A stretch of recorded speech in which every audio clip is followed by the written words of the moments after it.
हमारे royal news के deputy bureau chief और ब्यूरो चीफ शाह साहब आपको खुश आमदीद कहते हैं।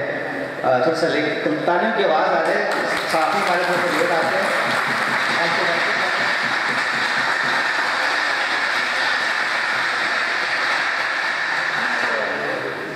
अब मुझे समझ आई कि अब याद आया था।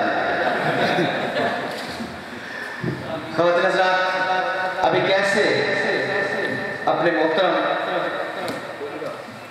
शायर को बुला रहा हूँ जो सीनियर भी हैं, इंटेलेक्चुअल भी हैं, स्कॉलर भी हैं, लेकिन उनका अंदाज पढ़ने का भी बड़ा बाकमाल है और वो न सिर्फ गज़ल के, सलाम के, बल्कि कसीदा के भी बेहतरीन शायर हैं।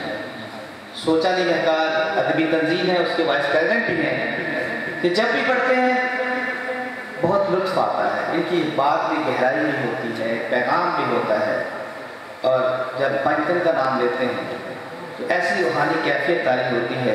सुभान अल्लाह। मेरी बात हमारे मोहतरम सीनियर साथी, बड़े भाई, बिल्कुल बच्चों जैसा प्यार भी करते हैं, सबसे इनका ससुर बड़ा कमाल होता है। तो मैं दावत दूंगा महमूद हैदर पिज़ारा साहब से कि वो आए